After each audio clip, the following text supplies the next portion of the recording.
Assalamualaikum dan salam sahabatku sayang. Anda bersama saya Lia Amira Anwarigos. Berita utama, prestasi kewangan Sarawak bagi tahun 2022 telah melepasi unjuran pendapatannya sebanyak 17% iaitu daripada 10.159 bilion ringgit kepada 11.910 bilion ringgit yang merupakan pencapaian pendapatan tertinggi setakat ini. Premier Sarawak Datuk Petinggi Tan Sri Dr. Abang Abdul Rahman Zohari Tun Datuk Abang Upin berkata, pencapaian positif yang dicatatkan itu adalah berbanding dengan kutipan hasil pada 2021 sebanyak 7.620 bilion ringgit dengan peningkatan sebanyak 4.290 bilion ringgit atau 56.3%.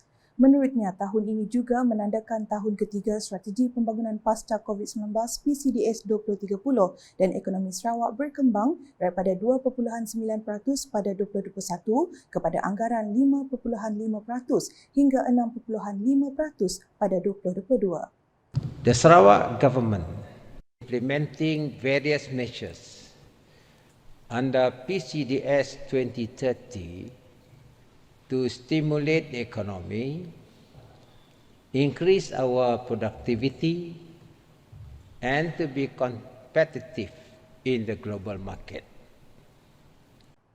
Beliau berkata demikian semasa ucapan penggulungannya dalam persidangan Dewan Undangan Negeri Dun Sarawak ke-19 pada Rabu. Datuk Petinggi Tan Sri Abang Zohari menambah, Kerajaan Sarawak juga sedang mempergiatkan pelaksanaan projek infrastruktur untuk memastikan ketersambungan yang lebih baik, memudahkan perdagangan dan pelaburan serta mempertingkatkan ekonomi domestik.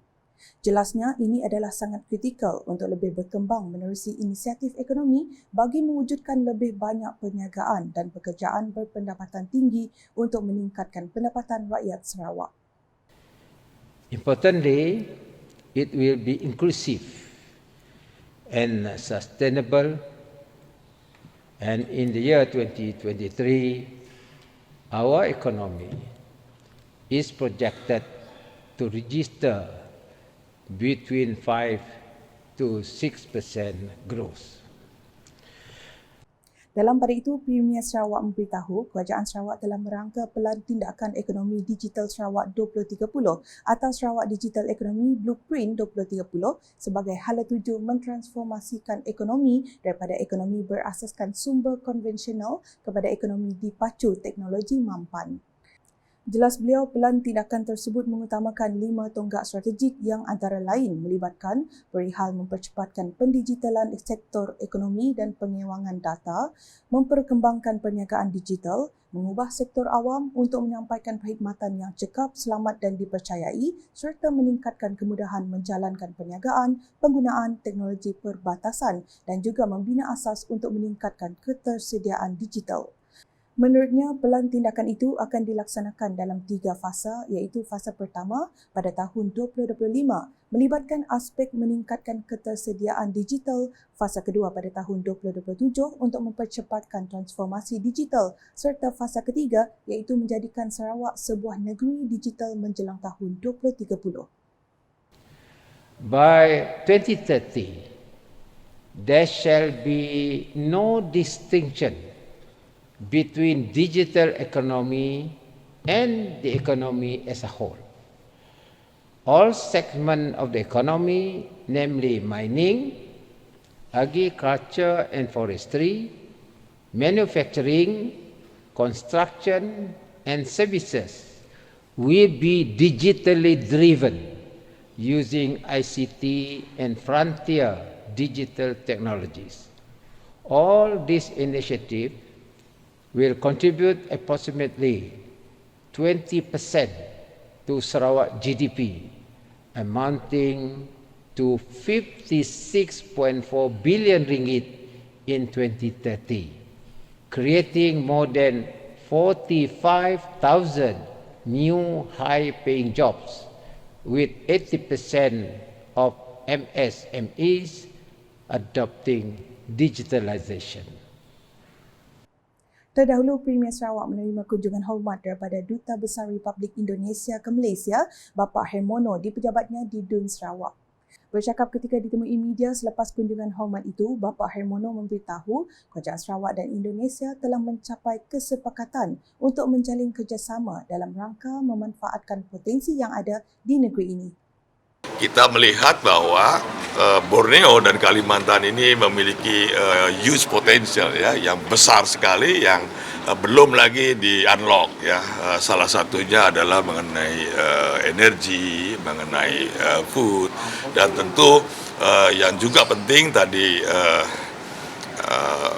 Chief Minister Premier sangat setuju adalah mengenai carbon trading, karena ini Indonesia dan Malaysia memiliki potensi yang besar sekali ya, terutama Sarawak dan Kalimantan.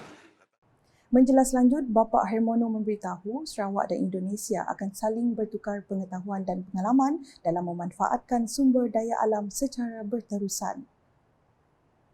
Laporan seterusnya, kerjasama antara penjawat awam dan wakil rakyat di setiap kawasan sangat penting bagi memastikan perancangan dan pelaksanaan projek berjalan lancar dan menepati kehendak rakyat. Timbalan Premier Sarawak, Dato' Amar Douglas Ugah Ambas berkata, kemakmuran dan kemajuan Sarawak bergantung kepada kestabilan politiknya. Menurutnya, selain dapat menarik pelaburan ke negeri ini, kestabilan politik yang diperoleh Sarawak juga membuka peluang pekerjaan dan ekonomi kepada rakyat serta menyumbang kepada peningkatan pertumbuhan ekonomi. Kerajaan GPS akan terus meningkatkan usaha untuk melaksanakan polisi dan pelbagai inisiatif yang telah dirangka di bawah PCDS 2030 bagi memastikan visi ini tercapai. Pada masa yang sama, kita juga akan memastikan segala permasalahan yang dihadapi dalam pelaksanaan projek-projek pembangunan akan diatasi secara bersepadu dan sistematik melalui kerjasama rapat di antara agensi, pemegang taruh ataupun stakeholders, termasuklah agensi persekutuan yang berkaitan. Beliau berkata demikian semasa ucapan penggulungannya dalam persidangan DUN Sarawak ke-19 pada Rabu. Dalam pada itu, Dato' Amar Douglas Ugah menyeru semua agensi kerajaan turun padang untuk menyelami permasalahan yang dihadapi rakyat. Dalam ucapan penggulungan sama, Dato' Amar Douglas Ugah memberitahu Sarawak sedang menuju ke arah pemulihan ekonomi dengan peningkatan kukuh dalam perdagangan luar dan sektor-sektor ekonomi utama pada tahun 2022. Jelasnya Sarawak sebagai pengeksport komoditi bersih khususnya dalam minyak dan gas telah mendapat manfaat daripada kenaikan harga komoditi global.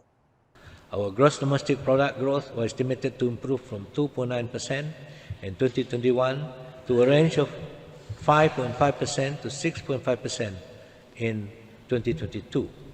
Dato' Amar Douglas Ugah menambah sektor pembinaan dijangka mencatat pertumbuhan lebih perlahan berikutan kesan inflasi bagi kos bahan binaan dan kekurangan buruh. As Sarawak government will accelerate implementation of post-COVID-19 development strategy 2030, coupled with lower prices of construction material and the initiative to allow advance payment for contract work, the construction industry is expected to gain further momentum 2023. Paparan selanjutnya, pengurusan strategik dan pemerkasaan polisi yang dilaksanakan oleh Kerajaan Sarawak berjaya mengekalkan kawasan litupan hutan seluas 7.65 juta hektar atau 62% daripada keluasan negeri ini setakat Disember tahun lepas. Timbalan Premier Sarawak, Dato' Amar Awang Tengah Ali Hassan berkata, Sarawak merupakan penyumbang terbesar kawasan litupan hutan di Malaysia iaitu sebanyak 42.4% daripada 18.05 juta hektar keseluruhan kawasan berhutan di negara ini. Kerajaan Sarawak senantiasa prihatin serta komited untuk mengurus khazanah hutan secara lestari bagi memberi faedah yang berterusan kepada rakyat Sarawak. Selain daripada menjadi habitat semula jadi, flora dan fauna, hutan juga sangat penting dalam menyumbang ke arah kestabilan iklim dunia. Beliau berkata demikian dalam ucapan penggulungannya semasa persidangan DUN Sarawak ke-19 pada Rabu. Sementara itu, Dato' Amar Awang Tengah memberitahu setakat ini lebih kurang 3.95 juta hektar telah pun diwartakan sebagai hutan simpan kekal yang melibatkan 117 kawasan. Sementara itu, Dato' Amar Awang Tengah memberitahu pelaksanaan program Skim Penempatan Semula SPS dan Skim Pembesaran Kampung SPK merupakan komitmen dan keprihatinan Kerajaan Sarawak terhadap rakyat berpendapatan rendah yang memerlukan tanah untuk mendirikan rumah. Beliau memaklumkan sebanyak 62 projek SPS dan SPK telah dilulus sehingga 30 April 2023. Yang akan menyediakan sebanyak 6,190 lot kediaman dengan kos pelaksanaan dianggarkan berjumlah RM985 juta ringgit Malaysia. Dato' Amar Awang Tengah menambah, daripada 62 projek tersebut, 12 projek telah siap sepenuhnya mengikut skop pembangunan dan baki 50 projek akan diteruskan sehingga penghujung rancangan Malaysia ke-12. Dalam pada itu, keprihatinan Kerajaan GPS dibuktikan melalui ketetapan bayaran premium tanah tidak melebihi RM2,500 bagi setiap lot kediaman di dalam SPS dan SPK walaupun kos penyediaan setiap lot tersebut dalam lingkungan RM120,000 hingga RM150,000. Sekian edisi malam bersama saya Lia Amira. Berita lebih lanjut boleh didapati di semua platform media sosial UKAS termasuk portal ukas.sarawak.gov.my dan UKAS Channel di YouTube. Saksikan aktiviti-aktiviti yang diadakan sepanjang sambutan perayaan 60 tahun Sarawak Merdeka. #menyebar fakta, salam UKAS.